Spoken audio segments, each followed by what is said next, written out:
Now let's go back to the Cart Creek incident and see what actually happened.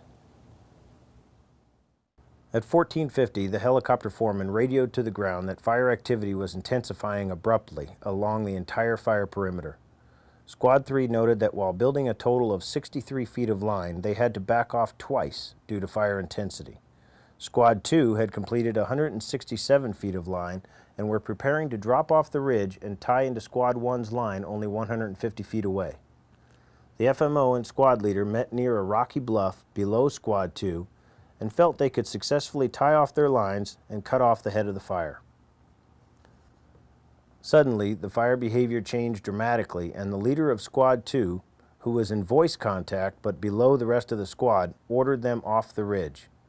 He realized at this time that this was more than just a simple increase in intensity due to fuel change, but that the fire had changed behavior drastically and was moving toward them at a very rapid rate. Word was passed to drop tools.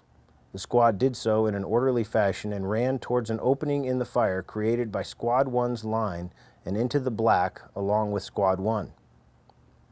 The last crew member in line did not come through behind the others, and when they called to him, they got no response. The helicopter overhead observed the last crew member running a few yards behind the crew when a juniper suddenly flared up. The crew member stopped, paused momentarily, turned around, and began to run back to the ridge. The helicopter dropped low over him and tried to get his attention to turn around and follow the crew into the black. However, as the crew member struggled uphill and upslope, he seemed disoriented and was stumbling and falling among the rocks. The fire then rolled over his location. The helicopter pilot, realizing he could no longer help the firefighter, swung to the other end of the fire to see what was happening there. He observed that the fire had erupted along the entire line almost instantaneously. Squad 3 had moved into the black, and Squad 4 was just arriving to the edge of the fire. The leader yelled for his squad to move rapidly through a hole below Squad 3's line and into the black. All but the last two crew members in line made it. When the squad looked back after the fire erupted, they could not see their fellow crew members. Only a wall of flame and smoke 10 to 30 feet high.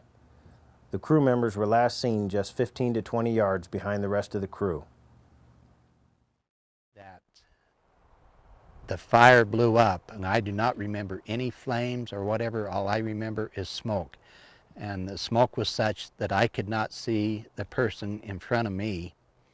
And the YCC girl behind me, I'd already previously told her, because I had worked with the YCC kids before, and they didn't know quite what fires were like or anything. I said, you just stay right behind me, follow me wherever I go. And she did just that. But when it did blow up, all I could see was smoke, and we'd gone ahead, and Dave and Jean were back behind us, and not a minute, maybe a little bit more than a minute. That was all, the only difference. And as we hiked up there and it blew up, I heard Ray Rubel yell, "Run for the burned area." And at that time I was contemplating whether I should run away from the fire or if I should run towards the fire and try to get around the edge where we thought there was a fire line and into the burned area. And when Ray Rubel yelled that turned my attention back to the fire, and I looked through there, and it was just like a tunnel through the smoke. And I took off and ran through that with this YCC girl right behind me. The subsequent investigation revealed that the two members of Squad 4 were cut off from their escape route and ran south about 50 yards into a stony ridge in an attempt to outrun the fire. They then turned northeast towards the helispot. The helicopter, now flying over this section of line, observed the two crew members running back towards the helispot. One moved about 20 yards and the other 35 yards before the helicopter foreman noticed a pine tree flaring up near where they were running. He observed both men fall at the same time. One did not move, and the other struggled to get up, open his canteen, and pour water over himself before the fire rolled over him.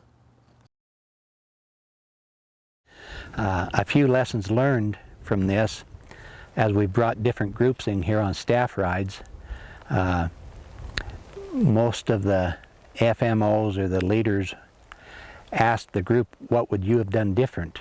And you know, there's a lot of things we violated right here.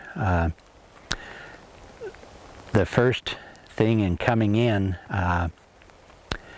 we landed, our helispot was above the fire, and as we grouped right there, the only briefing that we had was, well, we're going to hike across here and across this flat and tie in with a line that Shakely's crew has already been building up there. And we were very complacent because the fuels were fine fuels, and the flame lengths were a foot and a half. And so we thought, well, let's just head right up there and tie in with the line, rather than trying to find an anchor point back to the east and down where we could have anchored it off into Spruce Creek and worked our way up. And then our safety routes and safe zones, again, we were so far away from the fire edge that there was unburned fuel between us and the fire again, and we didn't really have a clear escape route. And again, we should have been building line direct, flanking it, and keeping one foot in the black as we went, but we didn't do it. And then communication, we really didn't have good communications with the other squad on the fire, at least from the squad's perspective. And so we wasn't aware of what was happening on the fire at all times. But I guess the main thing that overwhelmed me was the quickness that everything happened. It didn't give us time to react.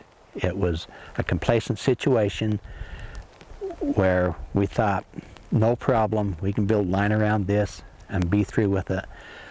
But the fuels were so dry and the wind came up so sudden that the whole hillside, rather than being a continuous burn, it was like it flashed across the hillside. And there wasn't time to do anything. I feel even if we would have had fire shelters at that time, there wouldn't have been time to get in them. It just happened that quick. And I guess in hindsight, I would never walk across in front of a fire uphill from it and find fuels like this. I guess one thing it's taught me when I've been on other fires and have been a crew boss or IC type 3 or whatever, I want to know where my people are and what they're doing at all times and make sure that they know their escape routes, know what the hazards are, and know what the plan of attack is, and make sure we have a good anchor point and we're working off of that, and just be cognizant of what's happening with the fire at all times, no matter how complacent it may be. I feel that's the one benefit that came out of this for me, is down the road in my career it has helped me to be very conscious of what's happening with the fire at all times and where everybody is and what the escape routes are. Setting aside the tactical aspects of the Cart Creek fire, the dramatic change in fire behavior is worth further investigation. In your student workbook, you'll find the section from the Cart Creek Fire Investigation Report regarding fire behavior. Please read this information and then complete the next exercise in your student workbook.